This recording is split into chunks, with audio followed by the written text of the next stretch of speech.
Hello and welcome to the Deep Track Podcast, an exploration of watches, trends, and culture with a few adventures along the way. I'm your host, Blake Bettner. This week, I'm thrilled to welcome chef and restaurateur Anton Dayrit to the podcast. Anton is the chef of New York's Tradisyon restaurant located in Hell's Kitchen, known for their authentic and approachable Filipino comfort food. Chef Anton is also a huge watch guy with a penchant for vintage sport watches, vintage dive watches in particular. So naturally, we have a lot of overlapping interests, and we have plenty to talk about here. Anton opened his restaurant just before lockdown in 2020, so we talk about that experience and how he's been able to come through with one of New York's favorite Filipino restaurants. We also talk about what makes Filipino food so special, including adobo, and what makes it so personal. I met Anton just a couple of weeks ago at his restaurant during a watch collector meetup in which he closed down the restaurant graciously for us and served a veritable feast of traditional Filipino food. So we talk a little bit about that as well before we get into nerding out on vintage dive watches. There's a little bit of everything here. A huge thank you to Anton for giving me a bit of his time to chat with him. If you are in New York, I highly encourage you to go and check out Tradisyon Restaurant. It is just an incredible experience, and be sure to ask Anton what he's wearing. I think you'll find that you make a fast friend in him talking about food and watches. Anton has an incredible knowledge of the watches that he's into and really a singular focus on what keeps him motivated in this hobby. So really inspiring discussion here, and I'll leave it at that. And now here's my discussion with Chef Anton Dayrit. All right, Anton Dayrit, thanks so much for joining me on the podcast. I appreciate your time, man. It's good to see you. Of course, man. Of course, you too, man. It was great to finally meet you a couple weeks ago in the restaurant, man. It was a pleasure to talk about watches and have you guys in my restaurant. Yeah, that was a great time. We were at your restaurant, and you can correct me if I'm pronouncing this incorrectly. Tradisyon? Tradisyon, yes. Tradisyon, okay, which is a Filipino restaurant. And we had a really incredible meal at at this place with a few other fellow watch collectors here in New York. You graciously closed down the restaurant, and it was a veritable feast that you laid out in front of us. And I had no idea what to expect here. Jane invited me, and I thought it'd be just a normal, typical restaurant experience. But boy, it was so much more than that. It was a very personal experience. There was no plates. It was, I think, banana leaves. Banana leaves, correct? Yes. On the table, yes. And then it was a little bit of everything. It seemed like there. Is Yes. that a traditional thing that you make often at the restaurant there? Yes. So a Kamayan feast, basically, Kamayan means hands. So you use your hands to eat. The history of the Kamayan feast actually goes back to when the soldiers, the Rangers, when they're in the jungle, they had no plates, so they used banana leaves, and they just cook a bunch of their food and lay the banana leaf in the middle, and they all share the meal communally. So that's origination. That's where it all originated from. And and throughout the years, chefs and other culinary scholars, they actually elevated that meal. That whole feast, for the general public. Yeah. Very cool. It was really incredible experience. So for people who aren't familiar, Anton, maybe give yourself just a quick intro. Tell us who you are. You're also a big watch guy, which of course we'll get into a little bit as well. But give us just a brief intro, a little bit, and then we'll talk some more food and some more watches. Sure. So my name is Anton Dayrit. I'm a chef in New York. I have a couple of Filipino restaurants in New York called Tradisyon. I came to New York when I was 27 years old. Wow, it was a long time ago. That's already about 16 years ago. I'm 44 now. To become a chef, and went through all I would say like the high-end restaurants to get my training in, and went through John George. Budokan, Tabla when it was open before, Mission Chinese. What else did I go to? ABC Kitchen. I was there for a while. ABC Kitchen, ABC Cocina, ABCB. So yeah, and then after that, I did my own thing since 2016, and I've been collecting watches. Like hard collecting. I would say I only started about, I would say 2014. But I've always had like a connection to watches always ever since like when I was young because my brothers, my father, they all love watches. So yeah, Oh, so wow. yeah, so I basically only started collecting when I started having a little bit of money. Sure, sure. Not an uncommon thing, I'm sure. Yeah, So your restaurant that you started, Tradition, as I understand, was March of 2020. we opened a week before lockdown. So tell me about that, what that was like. And of course, you're still here. Spoiler alert. The Yes, restaurant's still there and going yes, strong. What was that yes. like? And do you think that it's made you a better chef, a better person? Um, uh, Going through that. it's um obviously it was it was just it was bad timing obviously, but like we had no choice, so basically we opened a week before lockdown. We did a soft opening. We had to shut down for like we had to shut down for like a week and a half, and then I was like, fuck it, whatever, let's open up anyway. We have nothing to lose. We're a Yeah. startup. We're a startup. We're a new restaurant. Let's do it. So what we did first was to get our name out there. We fed the frontliners. So we got our name out there through that. Nice. And then we basically, to be honest with you, like in the beginning, like we were so slow. We were all the restaurant. It was just me, my business partner, and my other sous chef. It was just me and it's three of us in the restaurant. Like basically, like like just sitting around doing nothing. And like we were actually doing like $400 a day. And I was like, oh Sure. my god, dude, this is like whenever we reach the 600 mark, like yes, let's celebrate. So stupid. Yeah. But yeah, and then everything started to explode and like look up once when the Eater article came out. So when the Eater Okay. article came out, it was 100% like positive, like and then after that it was like influencers started to come in, the news media started to come in. So yeah, that's where it all started. It taught me a lot in terms of like to be really. It taught me in terms of like, it taught me integrity. Hmm. It taught me to be tough at certain times. Like um, basically like if you open up a restaurant and stay open in the midst of COVID, you know, I don't think nothing else would face me at this point. Yeah, You know. yeah. And as good a guy as you are, I'm sure it has something to do with the food as well that you serve there. Yeah. You serve some pretty special food. I was just watching with my wife and son here the Epicurious videos that you did making Yeah, yeah, adobo, yeah. which is mouth watering for absolutely. And this dish was so fascinating, and it made me want to kind of immediately book more time in the in the restaurant to come back. Sure, sure. But it seems like such a personal dish, and the experience that I had in your restaurant was the same kind of a thing. So, I really feel like there's something there that resonates with people on that level that you just don't get at a lot of other restaurants. So, what is it about Filipino food and cuisine and some of these specific dishes that make it such a personal thing?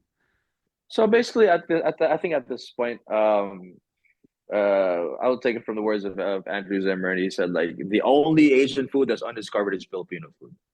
Basically, so like it's basically a blank canvas. Like you basically a blank canvas, like where you can actually there's um it basically have a fresh start. you Mm, know so like if it's the only way to really introduce Filipino food correctly is to execute it properly, and to make people understand what it really is all about. Because going back, probably like the past, before we opened, like about even before, like probably like the past 12 years, the spectrum of Filipino food in the city, at least, or in New York at least, was only two things. It was the high end Filipino food, which is like the fusion stuff, the chef up Filipino food, mhm. and the other end of the spectrum was the Filipino food that was only for Filipinos that non-Filipinos couldn't understand it or appreciate. So it was Okay. really nothing in the middle. So Yeah. we tried to fill that void. Okay. Where the food was more approachable. That was why initially we started off in like like to go like paper bowls. Hmm. So it's affordable, it's approachable, and it's portable. Okay. Okay. So that's why we started but ever since COVID happened, we had to adapt, Yeah. Yeah. because ever since COVID happened, like people did not go out as much anymore. So there was no foot traffic going around. And like to survive in just delivery platforms is not enough. So Yeah. we had to adapt. So for a while we were a hybrid restaurant. So that was the thing for us in introducing Filipino food to the public. Okay. Yeah, it's Yeah, the dishes too seem like they have nice uh nice Daytona. oh, thank you. Yeah, that reminds me. We didn't do a wrist check. Anton, because I want to ask you about this Yeah. adobo food because there's a few things that came to mind. But what are you wearing Right today, now, Anton, chef? Yeah. right now I have this newly purchased um 5512 from Oh, beautiful. 5512 from 1968, I believe. Yeah, 1968. This is not the neat font style.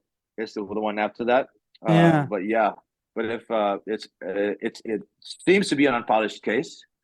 You see all the chamfers in there. Yeah. Great patina. But what's amazing about this watch, which I just purchased recently and slapped on this, is the really rare long five kissing 40 insert, which Yes. alone, yes, which alone we all know how much that costs on it by itself. Yeah, So yeah, I love the 5512. I'm a huge fan of that reference. It's one of the yeah, references responsible for like really pulling me deep into watches right. ages ago. So congratulations Thank you, thank on you, the new thank you. pickup. So yep, Yeah, I'm wearing the 126500 Daytona. ceramic. Yep, the new ceramic. Somebody had brought it up in discussion, and measurements got involved. So I got mine out to take a specific measurement, and then I just threw it on for the rest of the day. So it's a nice companion.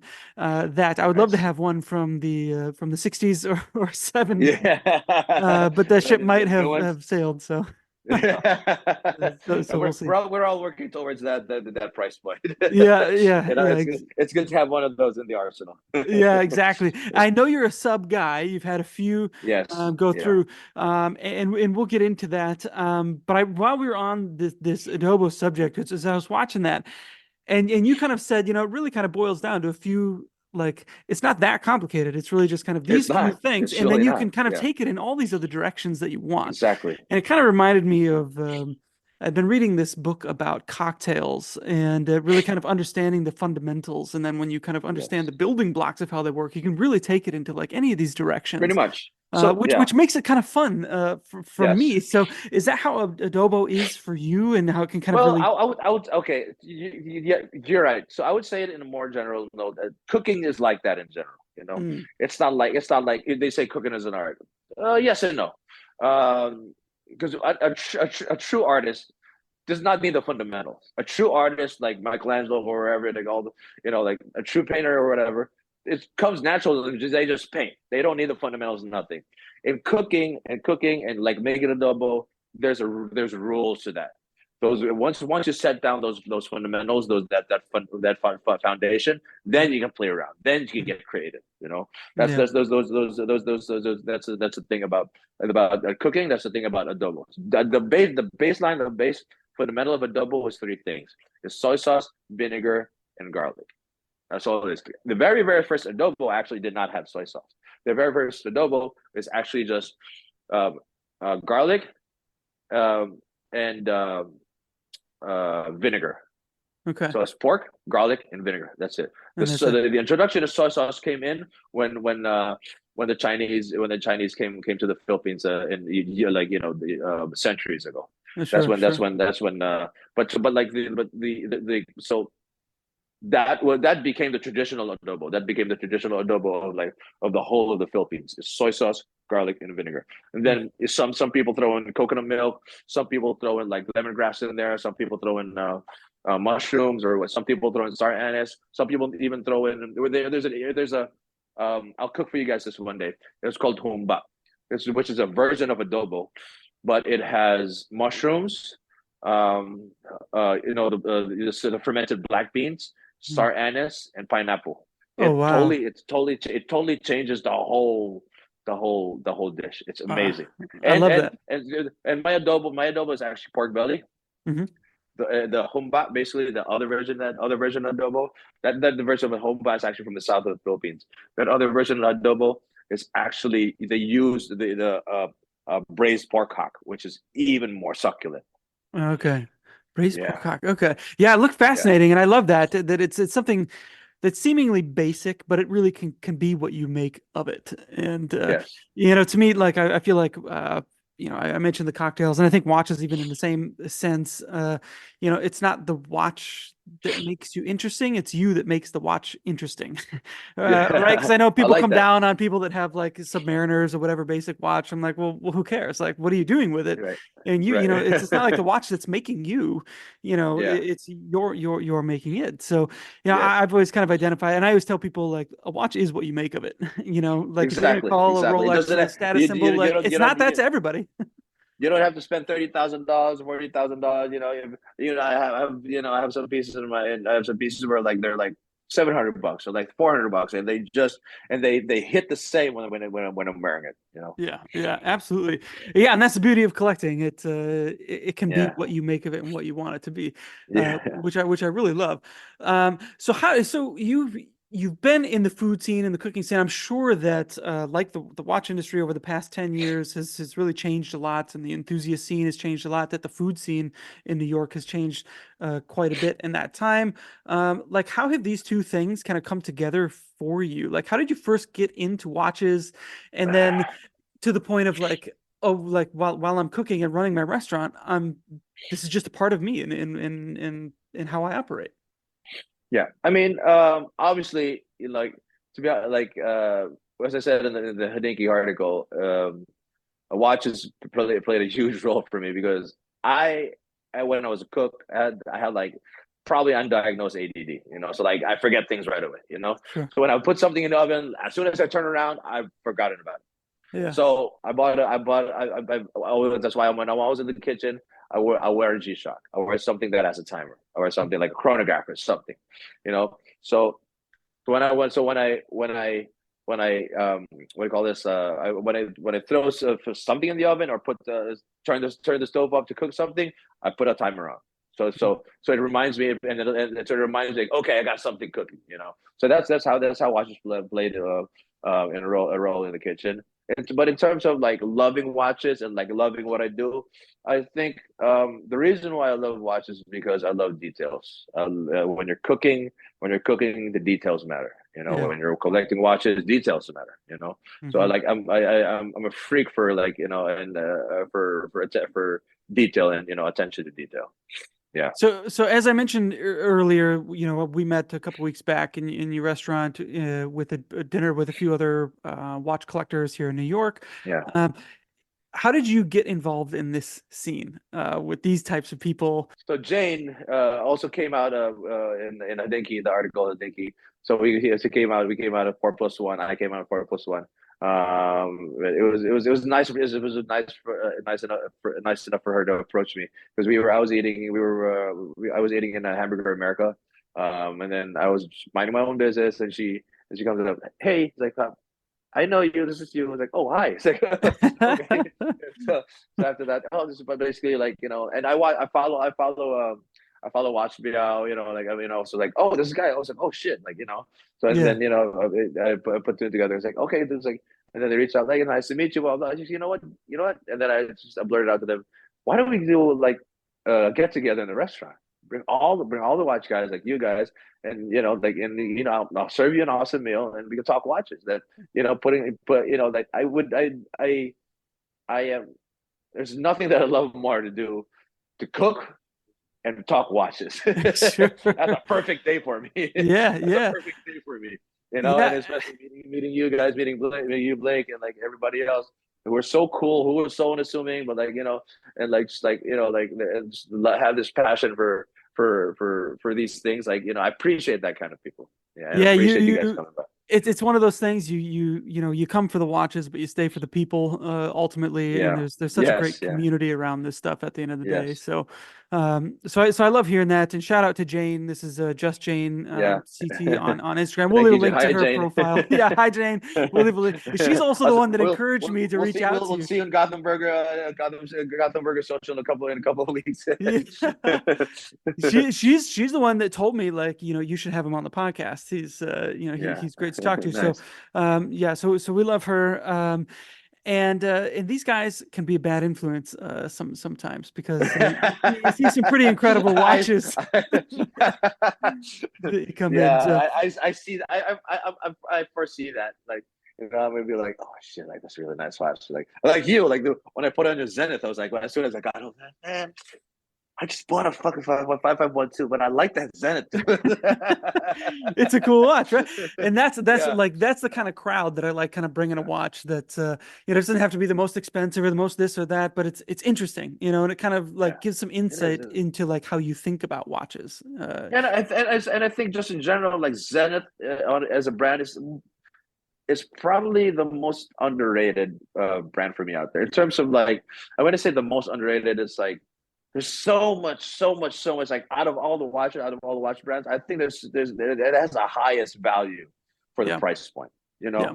So like that's why for me like I don't even know why I haven't bought a Zenith yet.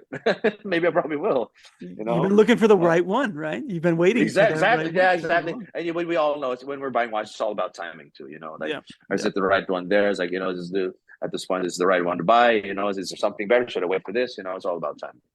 So when you think about watches that you like, or watches that you're going to buy, do you have a certain type or style that you kind of stick to, or is it kind of all I over the always map?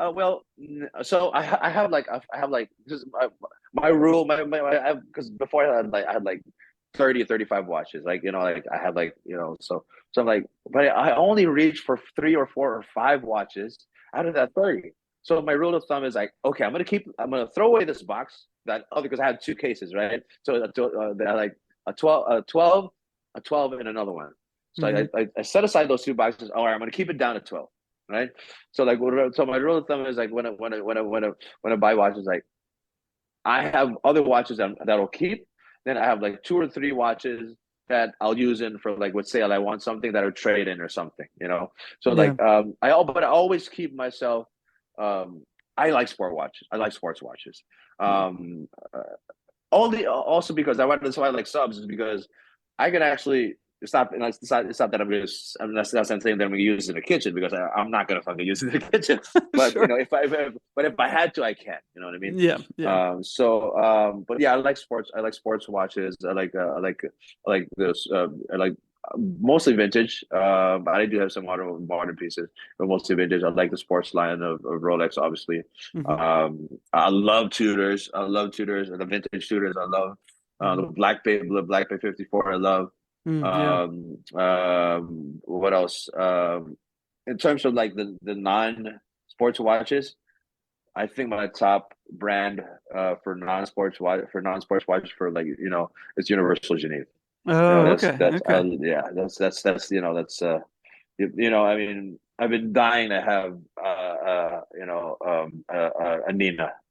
You know, Yeah. Yep. The Nina Rins that's like chronograph. yeah, I Yeah. love those, man. Like Yeah. They're you stunning. know, And now, of course, the Universal but Geneva just came out. I just can't get myself around it where like okay, I'm paying a price of like maybe a really nice GMT like 1675 GMT or a really nice 5512, but I can't get it wet. You know what Yeah. I Yeah. mean?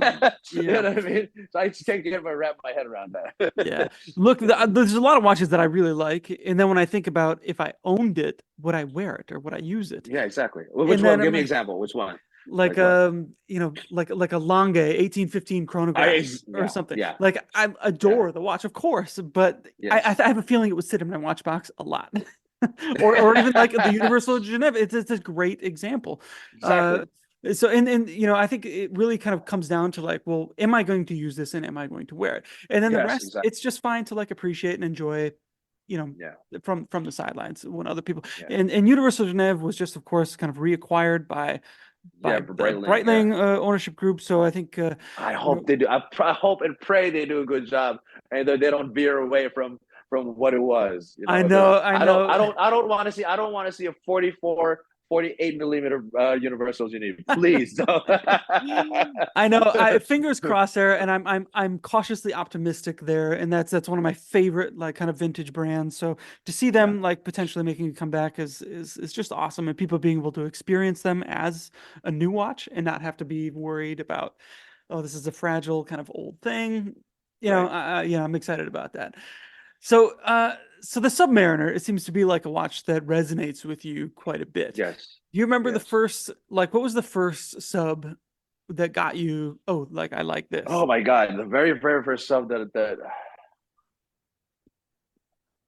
Like, was it an okay. old one or a I'm new saying, one? no, no. Let's talk subs or divers, okay? Because Oh, the very divers in first general. sub that Okay, perfect. Yeah. the very first sub that I bought was a Tudor 76100. Yeah. The non Mercedes Sandom. Beautiful watch, completed box papers. There was no cracking on. There was no cracking on because normally those the Mercedes the non Mercedes and the lollipops they crack, right? Yep. That's why they changed the Mercedes hands. So there was no cracking. It was freaking a beautiful piece of horology. But that was actually the real sub that I first owned. But the very first watch that I had was a very interesting story. Um, was a Seamaster 300 CCK 2913. Okay. Excellent. I bought it in 2002 for $300. $300. Yeah. Okay, and then I sold it for 600. And that watch now is, the proper the that watch now is about 30 grand. Yeah. Yeah. Yeah. So that was my very first dive watch, and like I think because of that watch, I that was the one that really opened the gateway for me for divers, Yeah. for dive watches. Yeah, Yeah.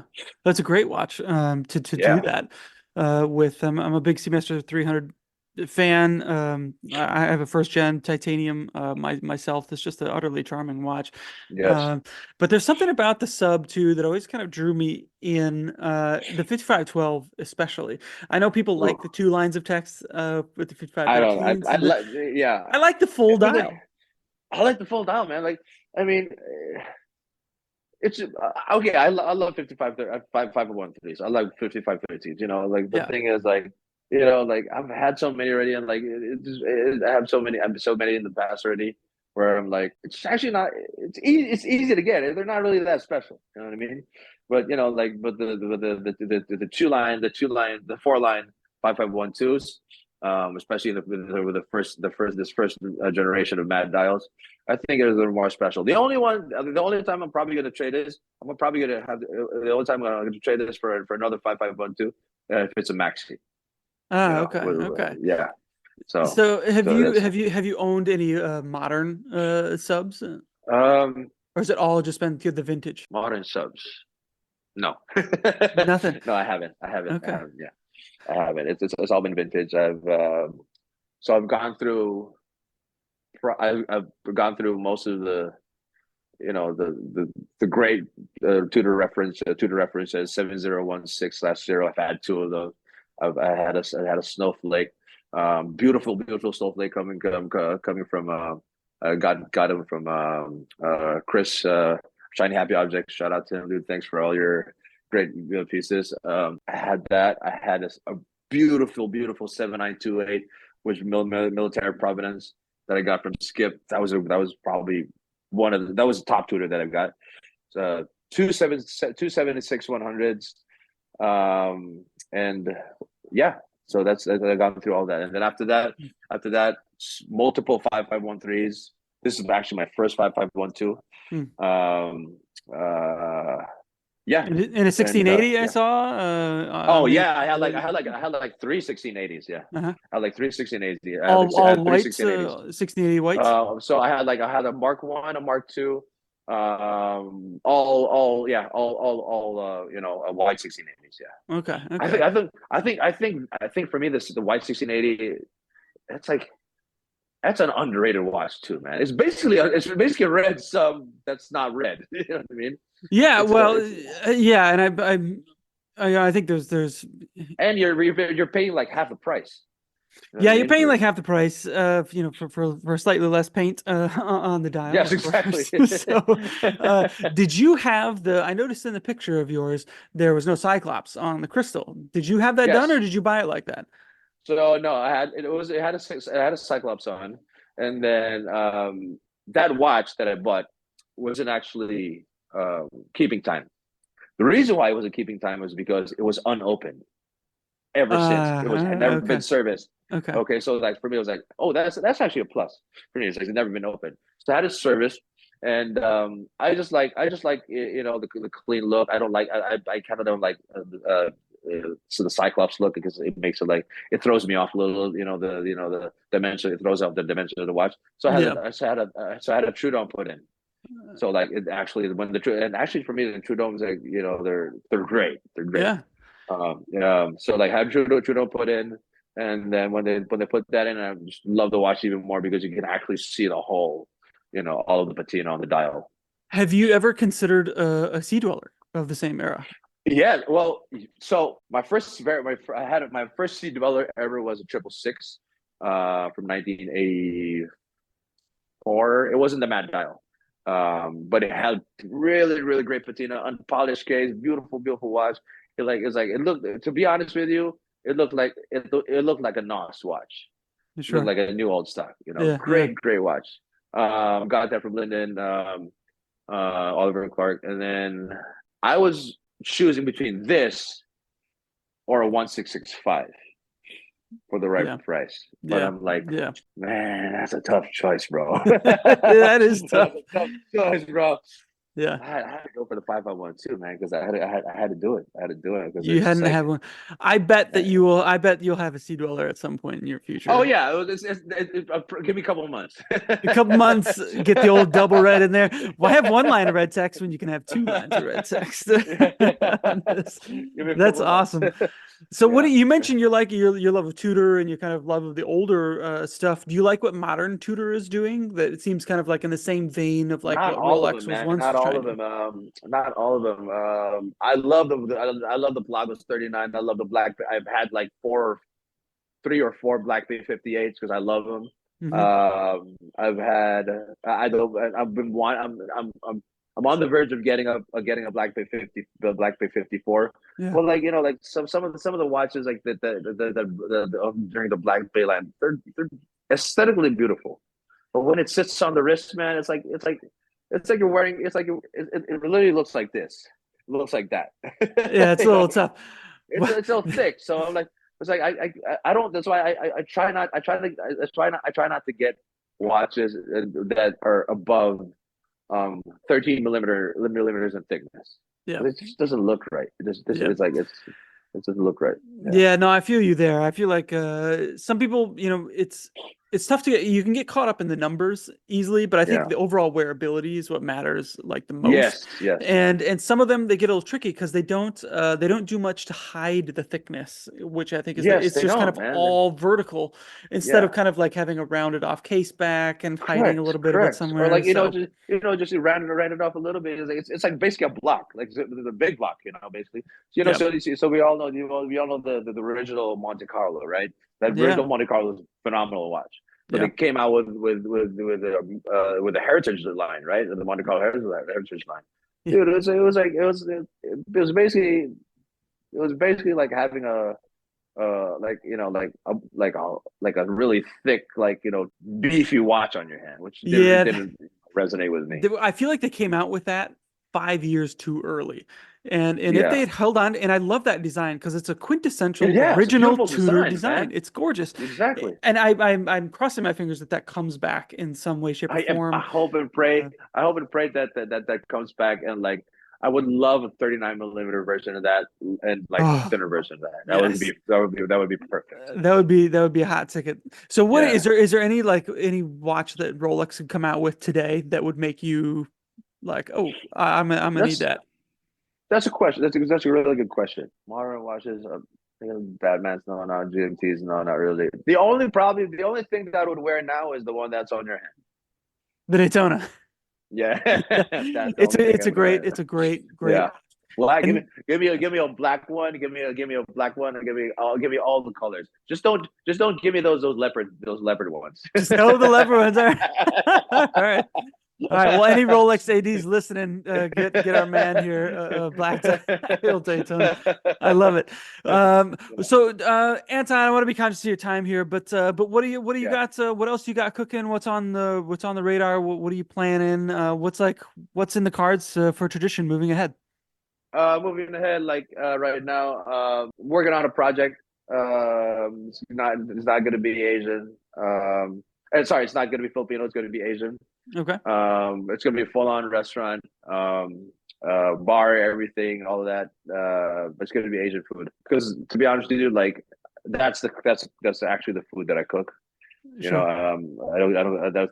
That's actually my forte. Like a Southeast Asian cuisine is my forte. Yeah. So that's what I'm gonna that's gonna be in the cards. No. It's not set in stone yet, but we're working on it. Okay. Well, I look forward to Yeah. that. And where can people go to stay up to date with what you're doing and go see more of you? I mean, just I don't have a website. Just go to the Tradisyon NYC Instagram page. I'm there all the time. We currently update those so with what we're doing in the restaurant.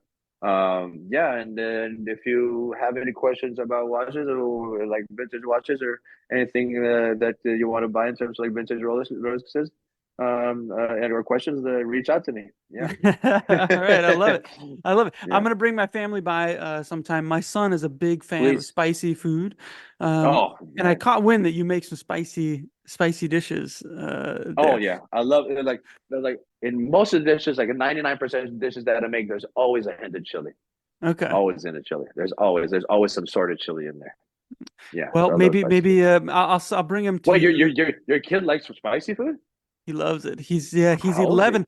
He's 11 years Wow. old, and we That's got him for his favorite Christmas present this year was getting the whole Hot Ones, all 10 of the Hot Ones sauces, and then hot sauces? we got wings and we did the whole thing. Yeah, the so we Wow. did like That's so interesting. the last dab or whatever was the final one, uh, What? and we had a great time, and he loved it. So now we're like it's changed my because now I'm putting like hot sauce on like all the food that I eat, and I love it. I Oh love it. my It's God, like that's so changed how I interesting. eat. That's so funny, dude. That's amazing. But I bet you could humble him with one of the hot dishes at. Okay, I got you. Yeah, no worries. All right. We'll Yeah. set it up. Anton, it's just been Yeah. a huge pleasure talking to you, man. Thank you so much Blake, for your thank you time. so much. Appreciate you, man. Like it was good talking to you. I'm looking forward to hanging out with you more in the future, talking about watches, talking about food, everything. Man, appreciate it. Absolutely. We will have links to everything that we've talked about, to all the references and watches that we've talked about down below. So keep an eye out for that. And I'll also leave a link to your restaurant and your social media as well. That'll do it for this week's episode. Thanks so much for tuning in. Until next time, take care.